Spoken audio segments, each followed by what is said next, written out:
The Bassitt Hound is here to stay.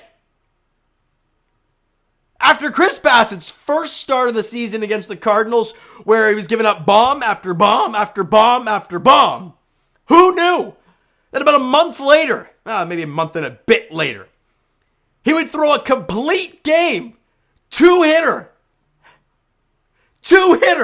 against the Atlanta Braves, one of the best teams in all of baseball. And man, was Chris Bassitt remarkable. If you guys can look at me, I'm probably sweating a little bit because the Leaf game, you guys, look, let's be honest.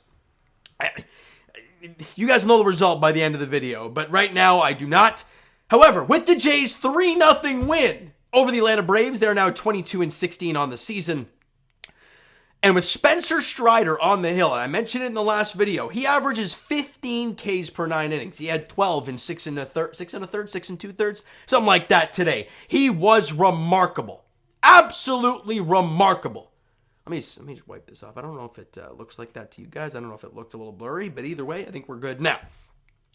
I'm all flustered. I'm all kinds of flustered right now. Nylander obviously just tied it. Anyways, offensively for the Blue Jays, you knew you weren't going to get much. The question is, what are you going to get from Chris Bassitt, and can you scrounge some runs? Well, bottom of the 5th inning, with guys at first and second, George Springer, finally back in the lineup, drills a single to left field for a base hit. Whit Merrifield comes in to score, and Kevin Kiermaier, when they fire it to second to try and get George, Kiermaier takes off for the plate. He gets thrown out. They initially called him safe. They had to review it. It gets overturned. He's out, but the Blue Jays have a 1-0 lead, and the way Chris Bassitt was pitching at this point, 5 shutout, you felt really good, albeit you wanted that extra run. Of course you did, because you would have had 2 out, and you would have still had Springer at second with Bo Bichette at the dish. Alas, that did not happen.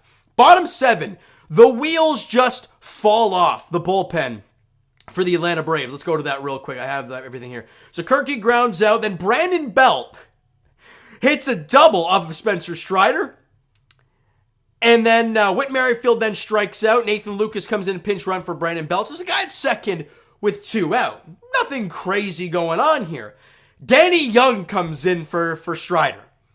Walks Kevin Kiermaier. Walks George Springer. The bases are loaded now with 2 out. Then on a pass ball, it looked like a slider of some sort, handcuffs Sean Murphy, and it goes all the way to the backstop. In comes Nathan Lucas. And the Jays got a 2-0 lead without putting the ball in play. You love to see it. You get that extra run. Chris Bassitt goes out there, continues to roll. Then when the bottom of the top of the 8th ends, and Chris Bassitt coming off the mound, 91 pitches, I believe it was. Fans on their feet, as of course you should. And I'm thinking, John, let him go. He has allowed nothing to this point. Nothing. He comes out initially, does John Schneider, and he talks to Bassitt with 2 out in the 8th, and I'm thinking, you're not pulling him. You better not be. He has a chat with him. Probably sees, hey, do you want to go after Acuna? He says yes. Boom. Schneider back to the dugout. 1 pitch, Acuna's out. Huge. And I'm thinking, God, I don't think he'll put him out there for the 9th inning, just the numbers and all that. But I'm thinking to myself, the bullpen's been garbage recently. Who do you trust in that pen right now? Maybe Eric Swanson, that's probably about it. Jordan Romano's been kind of rough.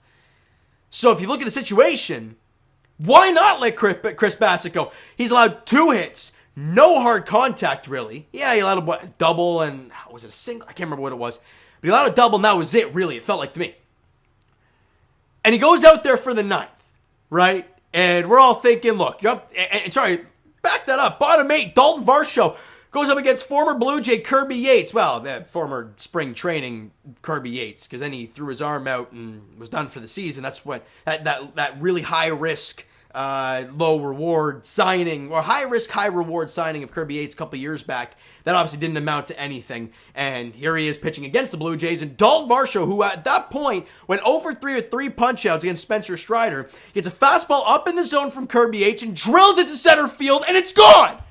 3-0 Blue Jays. And at that point, I'm like, John, let Bassitt go! And he does.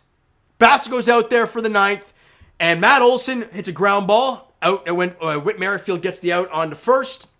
Then he strikes out Austin Riley and strikes out Sean Murphy to end the ball game. I'm sorry, but those last 2 breaking balls to Sean Murphy were disgusting. and he threw a 94-mile-an-hour fastball just up and out of the zone. A perfect pitch to Austin Riley, who struck out. 94! Bassitt doesn't throw that hard, but he was rearing back for a little extra there. You love to see it. He was remarkable from pitch 1 to pitch... Hold on a minute here. 103. Remarkable. Absolutely remarkable. Now, I'm not going to talk much about the Jays offense because, yeah, Springer 1 for 3, Vladdy 1 for 4. I think that was the double that got lost in the twilight from Acuna. Varsho 1 for 4, hit the bomb, great stuff. Brandon Belt 1 for 2 in the ball game. He got hit by a pitch as well. Whit Merrifield 1 for 3 with a run scored, and Kevin Kiermaier 1 for 1 because he walked twice as well. So he got on base all 3 times he came to the plate. So a great job from KK. But overall, not the great offensive night. But you weren't expecting that with Spencer Strider on the hill. But Chris Bassitt goes 9 innings, allows 2 hits, 8 strikeouts, and only walks 2 guys. And those 2 walks, I believe, came in the 1 inning. No. He walked a guy and hit 2 in the exact same inning. Then the bases loaded, 2 out, couldn't get anything out of it, which was a massive part. I think Chris Bassitt finished off the last 11 batters, and it's the first complete game since Marcus Stroman back in 2017, a 9-inning one. Remarkable. I mean, there's nothing else you can say. Chris Bassitt's ERA now drops to 3.49 on the season, and that's really where his career ERA is. It's, like I said off the top, and I'm going to end it off with this because, let's be honest, I want to go watch the Leaf game. And second of all, you can only talk so much. He was... where was I going to go with this? I don't even remember.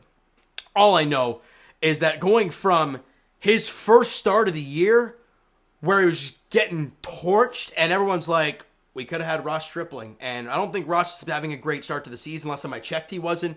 And Chris Bassitt threw a complete game at Rogers Center, facing off against Spencer Strider and one of the best offensive teams in baseball. Incredible stuff. Incredible. Now, don't expect it tomorrow, but we're hoping for good things. Jose Barrios gets the ball for the Blue Jays tomorrow, and Bryce Edler is getting the ball for the Atlanta Braves in Game 2 of the 3-game set at Rogers Center. Hey, you win one more game, you win 2 or 3 against the Braves. I don't care how you do it. It's a damn good task. After losing 2 to Philly, the Jays are now, 9-3, 10-3 on home field. They're, hey, home court, baby. Lock it down. And they've done a great job. Now, what can Jose Barrios give the Blue Jays tomorrow? It's a 3:07 first pitch at Rogers Center. I will be uploading this video probably somewhere else, probably at my girlfriend's place, because I'll be there. I'll be working. I'll probably be able to get the video out to you guys right after the game, or maybe just after. We'll have to see how it plays out. Probably not late, but I'll be getting the videos out to you guys, no problem, all right? So you know what, guys? That is going to do it for this one. If you enjoyed the video, and of course, the Bassitt Hounds Masterclass, smack that like button. I do appreciate that. Hit the subscribe button, you guys not already. Comment down below your thoughts on the video, thoughts on the game. What'd you like, what'd you not like from today's game for the Toronto Blue Jays? What'd you love from Chris Bassitt? He was mixing up all his pitches, dot and strikes, just cash money. That's all I got to say. All right? All your thoughts in the comments, Twitter, Instagram, Discord, TikTok, all the links are down below, so follow up there if you guys have not done so already. And I'll talk to you guys Leafs edition. You guys, hopefully, I don't know. I'm hoping to talk to you guys Game 5 edition, looking to force a Game 6. We're going to overtime right now. It's right in between as we speak. So you guys will probably already know what's happened, but I don't right now. As for the Blue Jays, Game 2 of this 3-game set against the Atlanta Braves goes tomorrow afternoon, 3:07 first pitch at Rogers Center. Bryce Edler gets the ball for the Braves. Jose Barrios gets the ball for the Blue Jays. Like I said, 3:07 first pitch at Rogers Center. Thank you guys so much for listening and watching. I hope you enjoyed the video and the game today, of course. Talk to you guys then.